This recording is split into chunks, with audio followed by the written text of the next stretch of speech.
Hey everybody, Nick Espinoza, your chief security fanatic here, and in artificial intelligence news, we need to talk about OpenAI. I think they want to kill copyright laws, or at least alter them in their favor, in my opinion. Now, here's why. If you didn't know, OpenAI, maker of ChatGPT, was just questioned by the UK's House of Lords Communication and Digital Select Committee, and yeah, I think they're going to get sued even more for using copyrighted material in the future, in my opinion, unless they can simply get rid of the copyright laws altogether or change them.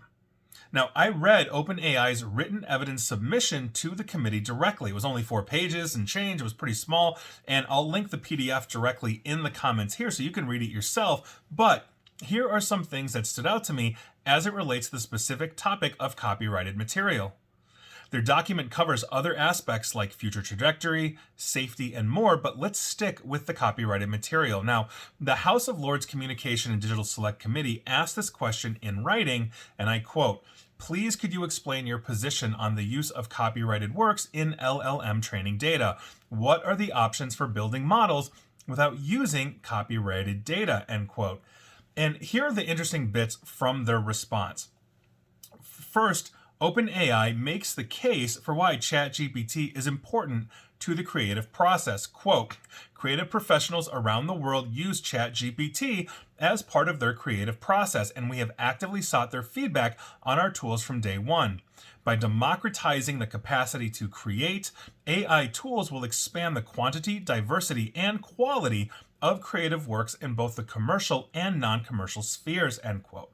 Now, on top of this, they then made the case as to why they're important to the existing copyright industry. And I do say existing because things change. And I quote, "This will invigorate all creators, including those employed by the existing copyright industries, as these tools increase worker productivity, lower the cost of production, and stimulate creativity by making it easier to brainstorm, prototype, iterate, and share ideas," end quote.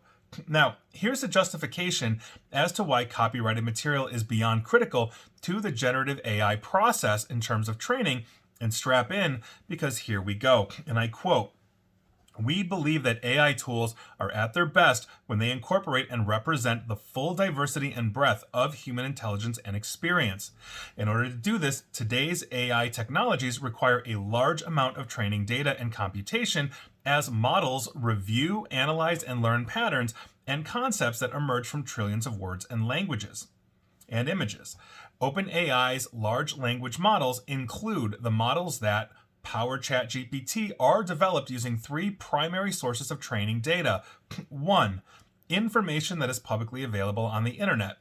2, information that we license from third parties. And 3, information that our users or our human trainers provide," end quote. Now, here's the crux of it. Quote, "Because copyright today covers virtually every sort of human expression, including blog posts, photographs, forum posts, scraps of software code, and government documents, it would be impossible to train today's leading AI models without using copyrighted materials," end quote. And there you go. They just said it would be impossible to get an AI as we have a ChatGPT without actually using copyrighted material. And so why is that? They answered that, and I quote, "Limiting training data to public domain books and drawings created more than a century ago might yield an interesting experiment, but would not provide AI systems that meet the needs of today's citizens," end quote. And they're right. They're absolutely right. I mean, they need that. If they can't create something like this, we're not all driving horses and buggies. You know, we don't have cars that have like 3 horsepower anymore, right? They've got 1,000 horsepower cars now. So what is OpenAI's position on this ultimately then? I think personally, they want to change the copyright laws or get rid of them altogether. They say that they comply with all applicable copyright laws, but then they say this, quote, although we believe that legally copyright law does not forbid training, we also recognize that there is still work to be done to support and empower our creators. We have been industry leaders in allowing creators to express their preferences with respect to the use of their works for AI training," end quote. So how does all of that equate basically to saying that they're going to change copyright laws without actually saying that they're going to change copyright laws. Remember, they stated that, I quote, "Copyright today covers virtually every sort of human expression, including blog posts, photographs, forum posts, scraps of software code, and government documents," end quote. Not to mention written works and materials, all those kinds of things that were, let's say, published, like books, all that stuff. And so one of the main concerns in this lawsuit is that they owe a ton in compensation to a ton of creators. That's why they're getting sued. So book writers like George R.R. Martin, that did Game of Thrones, comedian Sarah Silverman, who wrote a book, and others are now suing OpenAI for this. So if they can get the law changed to accommodate artificial intelligence, they're off the hook here. Now remember, they said formally, and I quote again, "In training our models, OpenAI complies with the requirements of all applicable laws, including copyright laws," end quote. Applicable laws. So you make the law not applicable and you're good. And I think that's their long-term goal here.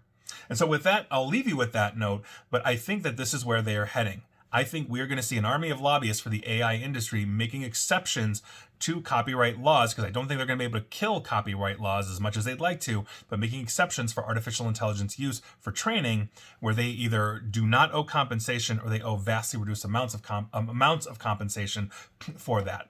And so I'll leave it up to you. You let me know what you think, but that is your news of the day.